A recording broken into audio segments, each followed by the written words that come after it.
tema, seguimos en el Perú, pero cambiando de tema, pues el Congreso le ha vuelto a prohibir, le ha vuelto a impedir la salida del país al presidente Pedro Castillo. Vamos a conversar con Óscar Vidarte, internacionalista, pero antes vamos a ver una nota explicativa de este caso a cargo de nuestro reportero Mauricio Sagasti. Vamos a esperar un momento para la nota de Mauricio Sagasti, que me la van a mencionar en cualquier momento. La información es que el presidente Castillo tenía ya concertadas una reunión oficial en el Vaticano con el Papa, además iba a ir a Bruselas, a Bélgica, por supuesto la capital de la Unión Europea, y iba a tener reuniones en Roma con distintas instituciones multilaterales. Muy bien, vamos a conversar con Óscar Vidarte, sí, internacionalista. Óscar, ¿qué tal? ¿Cómo estás? Bienvenido al vuelo. ¿Cómo te va? Raúl, ¿cómo estás? Un placer estar nuevamente contigo. Bueno, he leído tu tuit furibundo ante esta prohibición o esta detención del presidente que no se le ha permitido salir del Perú. ¿Qué te parece, si puedes desarrollar, digamos, tu mal humor por esta decisión del Congreso? Lo que yo creo es que hay varias cosas. Lo primero es que si bien estamos frente a una potestad del Congreso, los congresistas dicen es una potestad nuestra decidir si autorizamos o no, en democracia este tipo de potestades tienen que desarrollarse de manera, pues, justificada, razonable, ¿no? Y no de manera irresponsable y arbitraria, ¿no? Porque además estás afectando una potestad del presidente, que es liderar la política exterior peruana. Entonces, yo creo que debe estar completamente justificada, porque, seamos sinceros, el viaje del presidente a Europa está justificado. Hay una reunión al más alto nivel con la gente de la Unión Europea, hay visitas a organismos internacionales y también al Vaticano a través de una invitación que hizo el Papa Francisco. Así que está justificado el viaje. La pregunta es por qué o cómo justificaríamos el no viaje, ¿no? La no autorización. Sí. Y la verdad es que lo que yo escucho no tiene sustento. Que diga alguien que el presidente no me representa no es una justificación, ¿no? E incluso el tema de las investigaciones son eso, investigaciones. ¿Cuántos presidentes hemos tenido, pues, vinculados a hechos dudosos, digamos, y nunca se limpió el viaje? Yo creo que, y peor aún en el contexto actual, ¿tú no crees que hoy este tema es la comidilla de la Asamblea General de la OEA? Eso lo vamos a comentar. Antes quisiera, digamos, escuchar unas declaraciones del congresista Jorge Montoya de Renovación Popular para ver si podemos comprender sus razones para impedir la partida del presidente Pedro Castillo al Vaticano y a la Unión Europea. No es lógico que un presidente que tiene esa carga de acusaciones sobre él por acto de corrupción salga al extranjero a representarnos, independiente de su comportamiento y de las cosas que pudo haber hecho. Ese fue el motivo por el cual nosotros no autorizamos la vez pasada. Esta vez hemos estado con lo mismo. Hemos mencionado que es por el mismo caso.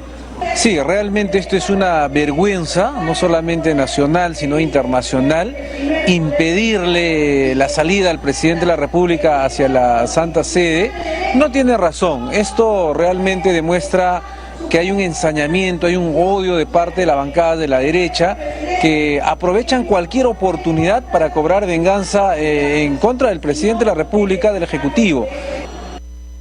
Tenemos dos declaraciones, una a favor del viaje del presidente, esta fue del congresista Alex Flores, la última que hemos escuchado de Perú Libre, y en contra del viaje del presidente de Jorge Montoya de Renovación Popular.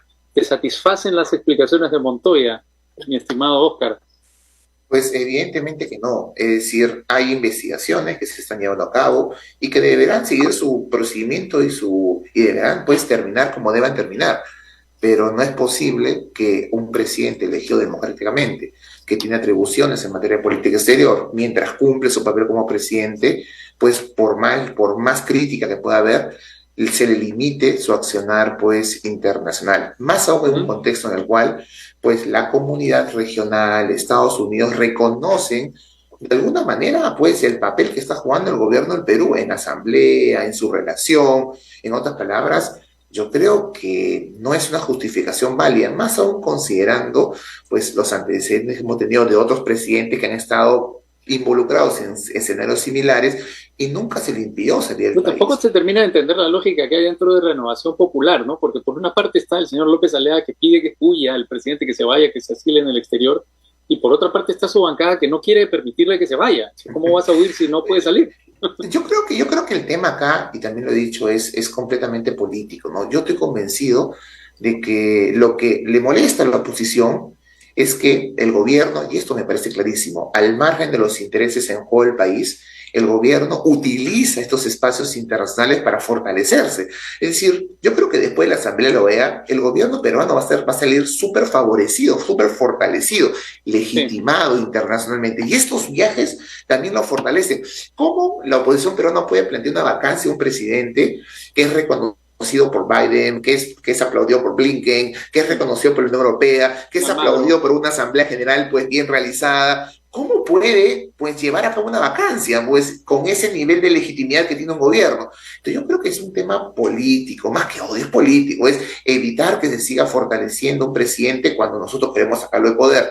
Ya, de acuerdo, pero Oscar, o sea, a ver, si esa es la intención tampoco se entiende, porque lo que se logra es reafirmar el discurso más bien de Castillo. Es decir, Castillo ha tenido un discurso ante la Asamblea General de la OEA que es, digamos, contenido, controlado, mucho más diplomático que el discurso que presenta en el Perú, pero va en el mismo sentido, es decir, es un presidente discriminado, es un presidente al que no se le ha dejado gobernar desde el primer día, y viene la oposición y le da la razón, impidiéndole irse del Perú. Entonces, claro, lo que te quiero decir es que ya, este discurso se asienta en los pasadizos, digamos, de la comunidad internacional en cada una de las visitas que hace fuera del Perú, Castillo, pero se asienta con más fuerza si no lo dejan salir. Pero Raúl, eso es lo irónico, y justamente también he dicho eso, es lo irónico. Estoy tratando de entender cuál es la razón política que está detrás, pero lo que yo veo es una oposición que se termina desacreditando, es decir, se desacredita internamente porque el discurso pierde peso interno, una vez más, siempre lo mismo, pero también se desacredita, básicamente, exacto, ¿no? un cargamontón, pero también se desacredita internacionalmente, porque la comunidad internacional está viendo, oye, ¿por qué le hacen eso? Y claro, y el presidente pues se victimiza y probablemente en la interna, no en lo público, en lo privado, el presidente se debe victimizar pues totalmente. A así lo que, bestia, sí. Totalmente, estoy Oye, convencido Almagro, de mira, eso. mira lo que me están haciendo Almagro Blinken, mira, ¿no ves? No me dejan salir. Exacto. Entonces yo creo que al final se desacredita completamente el discurso. 3 vacancias, interpelaciones por doquier, impedimento de salida. Claro, afuera están diciendo, bueno, este presidente no parece muy capaz, pero tiene una oposición que quiere sacarlo del poder desde el primer día, ¿no? Pero además hay un juego ahí que tiene que ver con el análisis de la propia OEA, mi estimado Oscar, y es el discurso con el que ha llegado Blinken a la Asamblea de la OEA. Es un discurso que ya no es tan drástico con los países, digamos, del bloque de la izquierda continental como lo habían sido sus predecesores. Es decir, ahora que estamos en esta guerra comercial entre los Estados Unidos y China, ahora que hay una invasión rusa a Ucrania, los Estados Unidos ha planteado una posición mucho más pragmática. Si hay democracia y respeto a los derechos humanos, ahora mismo a los Estados Unidos no le importa si es un país que se considera de izquierda o de derecha, sino que quiere aliados en el continente.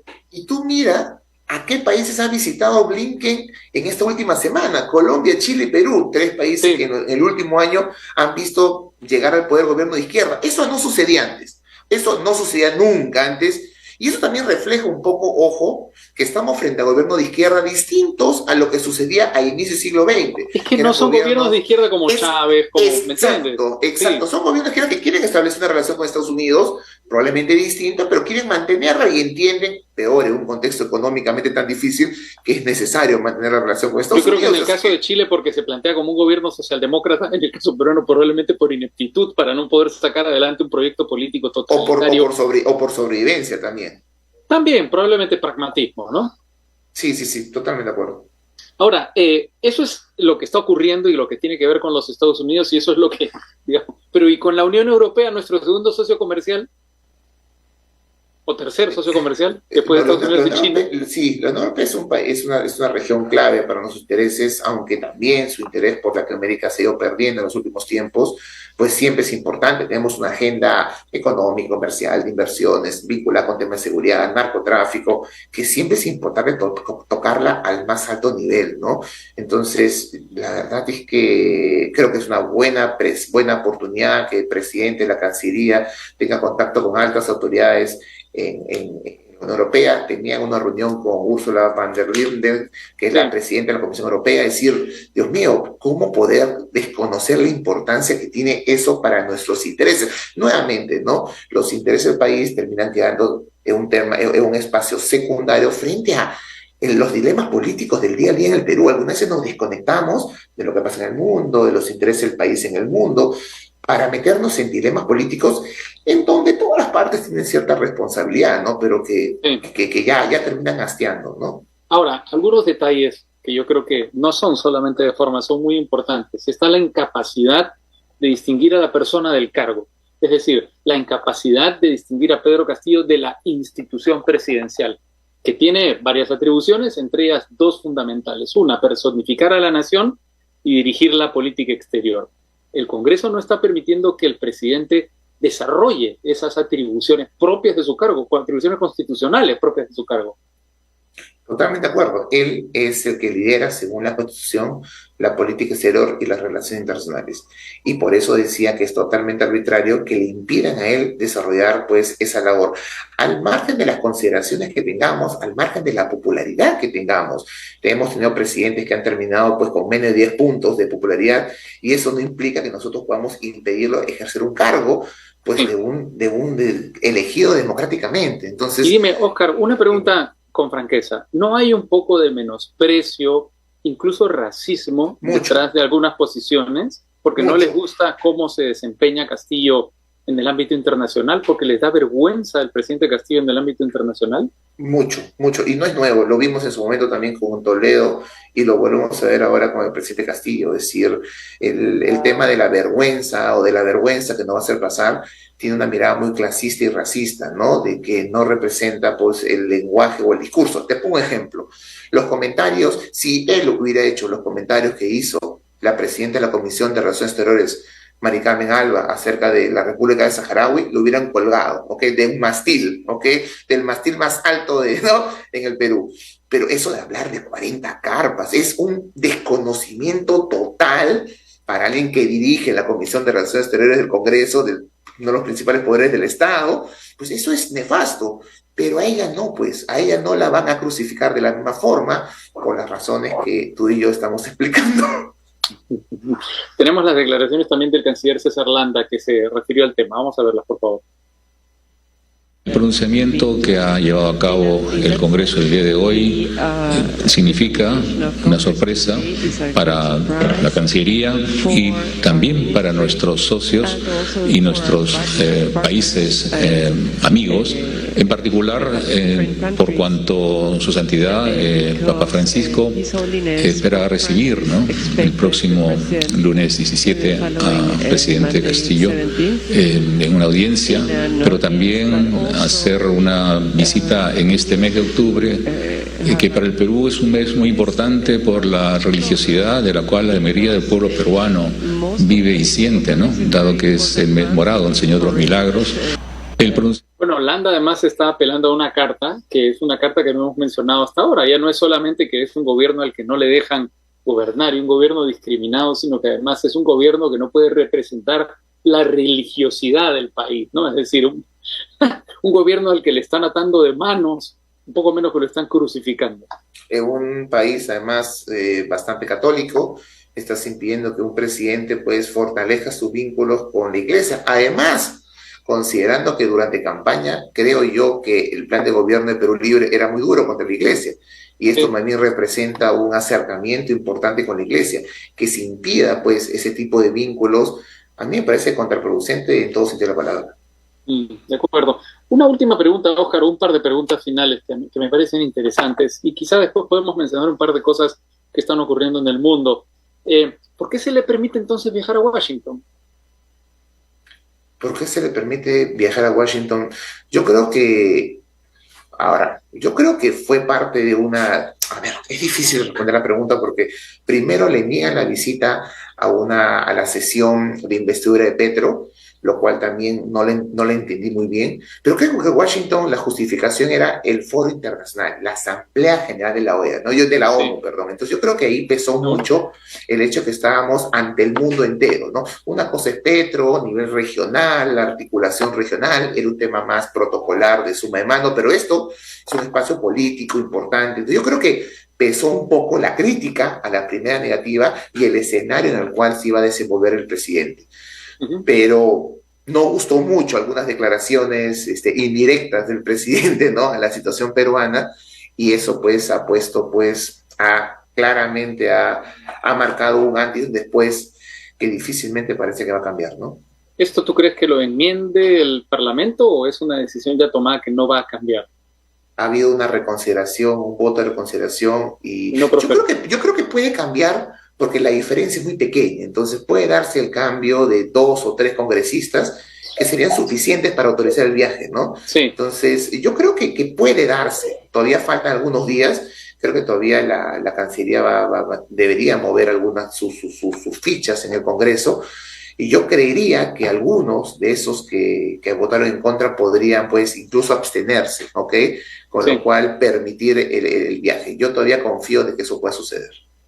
Son 54 votos a favor, 55 en contra, 6 abstenciones. Esa fue la votación que ha impedido el viaje del presidente al extranjero. Y las declaraciones que vimos de César Landa fueron dadas frente a Antony Blinken. Digamos, por eso estábamos escuchando un traductor. Es decir, Landa astutamente, la Cancillería astutamente aprovechó el foro para contribuir, como lo habíamos dicho, a la narrativa de la victimización. Un par de consultas internacionales, Oscar. ¿Cómo ves el frente ucraniano en estos momentos con la ofensiva diplomática desplegada por Rusia, pero la ofensiva militar ucraniana que sigue avanzando? Y la intervención, por supuesto, de Zelensky en la propia OEA. Zelensky realmente una persona con una capacidad de comunicación notable. Total. Y sobre todo con una capacidad de hablarle aquello que quieren escuchar sus distintos públicos. Bueno, la situación de la guerra de Ucrania no parece que tiene solución, ¿no?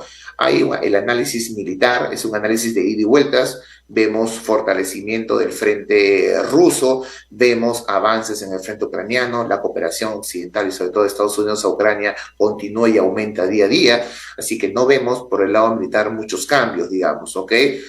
Lo interesante ha sido pues el reconocimiento de ciertas provincias como parte de Rusia, que está implicando un cambio constitucional que hace mucho más difícil una solución, y lamentablemente lo más importante es que todo intento de negociación o de mesa de diálogo pues no existe en este momento, ¿no? Sí, el día de hoy que cumple 70 años, Vladimir Putin, iba a añadir como dato curioso. Sí, no existe espacio de negociación, así que en este momento el análisis de Ucrania es básicamente un conflicto militar sin posibilidad de negociación, pero que no parece, por lo menos en el corto plazo, tener una solución. Los rusos han demostrado incapacidad para seguir avanzando y creo que los ucranianos, con todo el apoyo, pueden avanzar, pero tampoco creo que puedan expulsar a los rusos completamente de su territorio, con lo cual entramos a una situación pues sin solución, ¿no? Real, y que no conviene al mundo por todas las consecuencias que esto ha generado, ¿no? Bueno, y que no conviene al mundo, sobre todo, entre otras cosas, por lo que ha dicho Biden, ¿no? Que el Armagedón nuclear está más cerca de que nunca. Terribles declaraciones del presidente de los Estados Unidos. El tema nuclear siempre es un tema pues difícil. En los últimos 20 años se ha hablado mucho. Recuerdo que Obama hablaba del terrorismo nuclear como la principal amenaza. Hace 5 años hablamos de Corea del Norte y la amenaza nuclear, e incluso ya muchos hablan de un Armagedón nuclear también hace 5 o 6 años. Hoy hablamos nuevamente del problema nuclear. Y yo creo que, y lo dijeron las autoridades rusas hace un par de meses, yo creo que tampoco hay que exagerar. Yo creo que lo nuclear siempre causa temor y en un conflicto bélico uno siempre piensa que se pueden utilizar, pero en verdad son la última opción, porque Rusia sabe que utilizar lo nuclear implicaría pues la hecatombe, digamos, ¿ok? Para sus propios intereses. Entonces, yo creo que lo nuclear siempre es una opción desesperada, es la última opción que tomaría. Acá la cuestión es no llevar a los países a sentirse contra la pared para tener que usar lo nuclear, que es un poco lo que se dice en el caso de Corea del Norte y de Rusia, es decir, no tenemos que presionarlos para que ellos tengan la necesidad de usar lo nuclear, y eso sí recae en nosotros.